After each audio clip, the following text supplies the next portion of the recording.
स्वामी भक्तांनो, नमस्कार. आज आपण एका अत्यंत पवित्र आणि भावनिक विषयावर बोलणार आहोत. श्री स्वामी समर्थ महाराजांचा स्मरण दिन, 15 एप्रिल 2026, बुधवार. जर तुम्ही खरे स्वामी भक्त असाल तर आत्ताच कमेंट करा, श्री स्वामी समर्थ, आणि स्वामींची कृपा आपल्या सर्वांवर राहू द्या. हा दिवस फक्त एक स्मरण दिन नाही, तर स्वामींच्या कृपेची अनुभूती घेण्याचा दिवस आहे. चैत्र शुद्ध द्वितीया हा स्वामींचा प्रकट दिन आणि चैत्र वद्य त्रयोदशी हा त्यांचा समाधी दिन मानला जातो. स्वामी समर्थ हे केवळ एक संत नव्हते, तर ते भगवान दत्तात्रेयांचे तिसरे पूर्ण अवतार मानले जातात. श्रीपाद वल्लभ आणि श्री नृसिंह सरस्वती यांच्यानंतरचा हा दिव्य अवतार. त्यांनी महाराष्ट्रातील अक्कलकोट येथे अनेक वर्ष वास्तव्य केलं आणि त्या भूमीला तीर्थक्षेत्र बनवलं. स्वामींचा महिमा इतका मोठा आहे की 100 वर्षांहून अधिक काळ लोटला तरी त्यांची कृपा आजही अनुभवायला मिळते.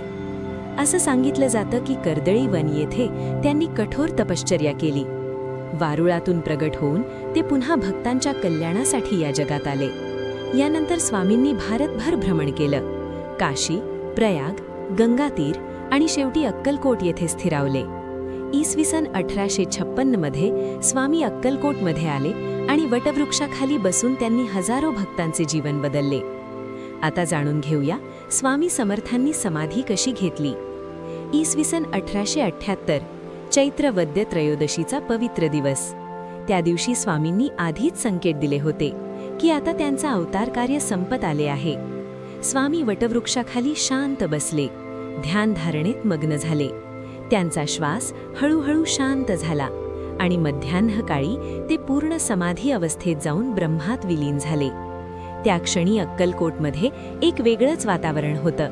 भक्तांच्या डोळ्यात अश्रू होते, पण मनात एकच विश्वास होता: स्वामी गेले नाहीत, कारण स्वामींचेच शब्द आहेत, हम गया नहीं, जिंदा है. म्हणूनच आजही ते प्रत्येक भक्ताच्या पाठीशी उभे आहेत. स्वामींचं एक वचन प्रत्येकाला धीर देतं: भिऊ नकोस, मी तुझ्या पाठीशी आहे. हे फक्त वाक्य नाही, हा स्वामींचा आशीर्वाद आहे. आता जाणून घेऊया या पुण्यतिथीच्या दिवशी स्वामी सेवा कशी करावी. सकाळी लवकर उठा, नित्यकर्म करून स्वच्छ व्हा. ज्या ठिकाणी पूजन करणार आहात ती जागा स्वच्छ करा. एका चौरंगावर स्वामींची प्रतिमा किंवा मूर्ती ठेवा आणि पूजनाचा संकल्प करा. पंचामृत अभिषेक करा. गंध, अक्षता, तुळशीची पाने, फुले अर्पण करा.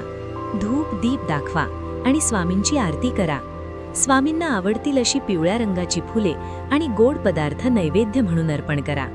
किमान 108 वेळा श्री स्वामी समर्थ या मंत्राचा जप करा.